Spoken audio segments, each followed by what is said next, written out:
guys. So today what we're going to do is look at a new style of graph, and these are going to be called parametric equations. So how these are going to look different is instead of just having a y equals and an x, you're actually going to see three letters. You're going to see an x, a y, and a t. So what these are actually referred to usually as sets of parametric equations because they come in sets of an x equals and a y equals. So there'll be both an x equals and a y equals, and both of those equations will use t as their variables. So that is what we're going to look at today. Now, a lot of what we graph today, we're going to graph without a calculator, and then we'll use the calculator a little bit more next class to look at some applications. But for today, I want to kind of introduce why these are helpful using the Casio so you guys can start to see a little bit of an intro. So the first thing we're going to do is we're going to go ahead and change some modes on our calculator. So once you're in the graph, the first thing I want you to do, where it says type, you're going to press F3. And then from there, you're going to see the option PARAM stands for parametric. So when you click this, you'll notice now, if you notice the blue is both an x and a y in order to be one equation. What you'll also notice if you press your normal x button that you use, it now gives you a t, and that actually is on purpose. That's what we want it to be. So I'm going to go ahead and type the two equations that are listed there for the path of a spider and the path of a fly. All right, so I'm going to go ahead and graph those equations that are listed for the spider and the fly. So the spider's path here is listed as -2 plus t. And again, I'm going to use the same x that I usually use. It's just going to make a t now. I do have to have both the x and the y, though, for this to actually graph something. So I need to make sure I do both. And both of those two things together are going to make one single line. All right, then I'm going to get on to the next one. That's going to be the path of the fly. So 1 minus t. Whoops, I used the wrong t. Sorry about that. 1 minus t. And then I'm going to do 1 plus t and use that same x equals there. So now I have two equations here. Now I'm not going to graph them, though, in their current state. I'm going to change a couple things on my mode here. And these aren't things you necessarily have to change, but these are things I want to make this a little bit easier to see. The first thing I'm going to do is I'm going to do Shift and Menu. And I'm going to scroll down to where it says Simulgraph. What that means is simultaneous. Normally, if you have more than one graph, it graphs one and then the other. By turning this on, it's actually going to graph these two equations at the same time, which is going to be helpful for understanding why these graphs are nice in this way. What I'm also going to do is I'm going to go to my window. So I'm going to go ahead and do F3 to go to, Shift F3 to go to my window. I'm going to make it just a little bit bigger. So I'm going to do -10 to 10. And hopefully you're a little bit familiar with your X-min and your Y-min. These aren't changing too much. But if you keep scrolling down, you'll notice some new things you have not seen before. We have these values now for t. And we'll talk a little bit more about these next class. But what I want you guys to see right now, where it says PTCH, I want you guys to change that to 0.005. And what that's going to do is it's going to kind of slow down our graph a little bit and make it a little bit easier to see what's happening. All right, so I'm going to go ahead and graph these paths. Now remember, the blue is going to be our spider and the red is going to be the fly. And we're going to see if we think the spider is going to catch the fly. And I typed something in wrong. So let me get that fixed. I used the wrong T. I apologize, guys. I was using my keyboard trying to take a shortcut. And that did not work. Don't use your keyboard. Use the actual T button. All right, now let me graph it. All right, so there is my paths. So if you look, those paths do cross the same point. But the reason that we showed them graphing them at the same time is just because two things cross the same path, it doesn't mean they're going to actually catch each other. Like if you and I walk the same two lines and intersect our paths, if we're not there at the same time, we won't actually run into each other. So what I'm going to do is I'm going to slow this down a little bit more. So I'm going to go back to my window, go to F3. I'm going to scroll down. And I'm going to change that PTCH this time to 0.001. And that's going to slow it down a little bit more so we can see this again. Now watch those paths and see if they cross at the same time. And they do not. Okay, they are not in the same place at the same time. And that is how we can tell what's happening here. So again, if you want to confirm this, we'll use this a little bit more next class. I'm going to use the trace option here. One thing you'll notice, I do want to point this out, if you do your normal G-solves here, I can't just do intersect. It's actually not going to give me an answer because these aren't rectangular coordinates. Now what I can do, though, is trace. As you trace, you'll notice it's changing the t value. Okay, it's changing the t value. So to make this change a little bit faster, something else we'll use next class. I'm going to go ahead and go to my window. And I'm going to make this PTCH, I'm going to do 0.1. Now it's going to graph a lot faster, but now what I want you to see when I do trace, look at the t values. They're going up by exactly 0.1. That's what we put for that PTCH value. So what I'm going to do is I'm going to scroll until I get to where that intersection is. I just passed it. So right there. So at 1, 3, and I can zoom in a little bit to make this a little bit more clear if you want. At 1, 3, that is where those are intersecting. So let me go ahead and just zoom in on that. Whoops. All right, so by zooming in here, I actually avoided the lunch bell for you guys. So you don't have to hear it. So let me go ahead and slow this down again so we can watch it just a little bit closer. So we'll do 0.01 here. And there you go. You can see it a lot more clearly now. They are crossing, but not at the same time. So again, let me go ahead and trace it to get to that intersection. Okay, they are intersecting at -1, 3. But as I scroll to that point, sorry, I lowered, now you can see also I lowered that PTCH value, so now that t is only going up by 0.01 each time. All right, so that's one of those things that does. All right, here we go. So now, -1, 3, that's where these two graphs intersect. But notice right now, I was just scrolling on one path, and I get a t-value of 1. If I click the right arrow, if I click the down or the up arrow, it's going to give me the same time, but it's going to show me at a completely different location. Here's the blue path when t equals 1. So after 1 second, the spider is at -1, 3 as a location. But at 1 second, the red one, the fly, is at 0, 2. So they're in different places at a different time. Okay, so they are not in the same place at the same time. And that is why they do not intersect. Now, my favorite answer to this question ever, though, was it doesn't matter because spiders use webs. So that is the truth. However, what we're trying to show here is this incorporation of time allows us to do a little bit more. But again, they're not in the same place at the same time. All right, so let me go ahead and let's do some of these without a calculator now so you can start to see what these look like. Now, these are actually not terribly difficult to graph. There are some that we've done this year that have been harder. It's a little different, but it's not that bad. So what's nice about these, like vectors, parametric equations will show us direction. That's why they're a little bit better than just a single y equals line. Now, we can get a y equals equation, and that's something that we'll do, but that y equals equation on its own doesn't include this direction component. So what our graph is going to need is we're going to need some arrows on it in order to actually show that direction. Now, what I talked about when we're solving for a regular equation, that's called eliminating the parameter. What that means is in one of our equations, we're going to solve for t. And then we're going to substitute it into the other equation and then solve for y. That's going to give us a normal y equals equation, which means it's going to be in what's called rectangular form. All right, so now let's go ahead and graph one of these equations. Remember, the x and the y combined make up one single equation. Just this on its own is not an equation for us to graph. We need the set of both of them. So what we're going to do, it's actually really easy.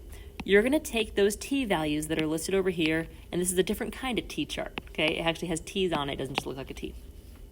We're going to take that t value, and we're going to start by plugging it in for t into the x equals equation. So 3 times -1 is -3. -3 plus 1 is -2. Now I'm going to plug in 0. That's going to give me 1. I'm going to plug in 1 for t. 3 times 1 plus 1 is going to give me 4. Plug in 2. 3 times 2 plus 1 is 7. Now we're going to go to the y equals equation. I'm going to plug in -1. -1 minus 2. So again, we're just using that second equation now. Same t values, now we're using the y equals. -1 minus 1 is -3. 0 minus 2 is -2. 1 minus 2 is -1. And 2 minus 2 is 0. So I just took those same t values and plugged them into the t in the y equals equation and wrote the answers in the y column. All right, now what we're going to do, every xy is an ordered pair. So -2, -3 is an ordered pair. 1, -2 is an ordered pair. 4, -1, and 7, 0. So those points are going to be our line. But again, like we said, what's different, why we need these t-values, I got the first one, but I missed that one, sorry guys. But why we need these t-values is it shows which direction we're moving kind of on this path. As t gets bigger, that's the direction we're going to show. So I started at -2, -3. Then as t went bigger, those are the points I plotted. So the direction that this graph is going is the direction in the order that I plotted those points in. Now we're going to do a little bit of algebra and actually write the y equals equation, the rectangular equation. So I'm going to take either of these equations. I'm going to take x, just because y is already by itself in the other, and I'm going to solve for t. So I'm going to subtract 1 and divide by 3. Then I'm going to take that, I'm going to plug it into the other equation. So y equals 1/3 x minus 1/3 minus 2.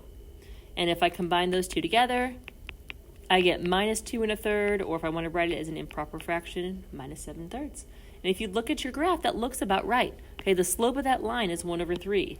The y-intercept is between -2 and -3. So that is the rectangular equivalent of that parametric equation. But again, we like the parametric equation because it allows us to show us that we're moving this way on the path as opposed to the opposite direction. All right, so let's try another one. This time it won't be a line, but the process here is going to be the same. So this time we can pick our own t-values. So I'm going to pick some positives and some negatives. So I'll use -2, -1, 0, 1, and 2. So I'm going to start by taking -2 and plugging it in for t in the x equals equation. So -2 squared, remember that should look like this, -1 is 3. -1 squared minus 1 is 0. 0 squared minus 1 is -1. 1 squared minus 1 is 0. And 2 squared minus 1 is 3. Now we're going to go to the y equals equation, and I'm going to plug in those t values to the t in the y equals. So 3 times -2 plus 2 is -4. 3 times -1 is -3, plus 2 is -1. 3 times 0 plus 2, 3 times 1 plus 2, 3 times 2 plus 2. And remember, these are the ordered pairs that we're going to plot, and that's the order that we're going to plot them as t gets bigger. So 3, -4, 0, -1, -1, 2, 0, 5, and 3, 8. So we'll connect those dots, and again, as those t's got bigger, this is the direction I was moving. All right, kind of looks like seams of a baseball. So we're going to go ahead and eliminate the parameter. All right, we'll solve algebraically. So take the x equals equation, get t by itself. So add 1, square root. Remember, it is technically plus or minus because both of them will be that. That's why it's not a function. We're going to plug that into the y equals equation. So 3 times the square root of x plus 1, and it was plus or minus, plus 2. And if you look at it, that's what this graph is, okay? Square root function shifted left 1 and up 2, positive and negative. So the next two we're going to look at, we're not going to graph a lot, but I want you guys just to see these, and we'll play around with the calculator a little bit on these as well.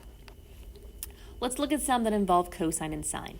Now, good practice on these are unit circle values, so hopefully you know these without a calculator, but if you need to check on a calculator, you can. Just notice these are radian values because they're pi's, so you would have to use your calculator in radians if you were using a calculator.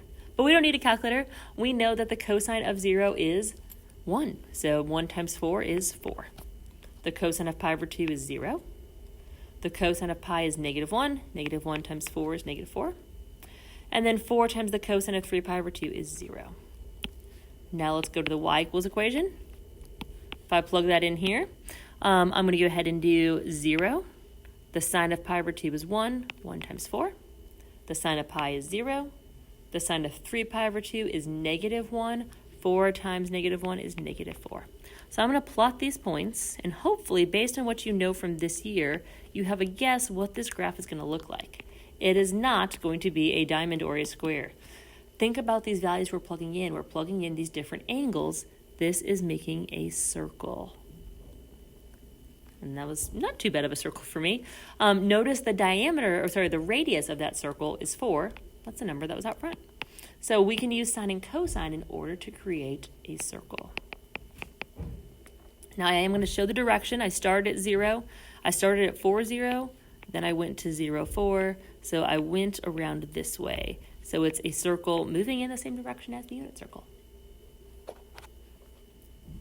All right, now let's try another one. And if you want, try and take a guess about what you think this is going to do to your graph. Notice the x equals equation has a 4 and the y equals equation does not. All right, if I plug in 0, I'm going to get the same values I got last time. So this would be 4, 0, negative 4, 0. Sine of 0 is 0, 1, 0, negative 1. So I'm starting at 4, 0, going to 0, 1, negative 4, 0, and 0, negative 1.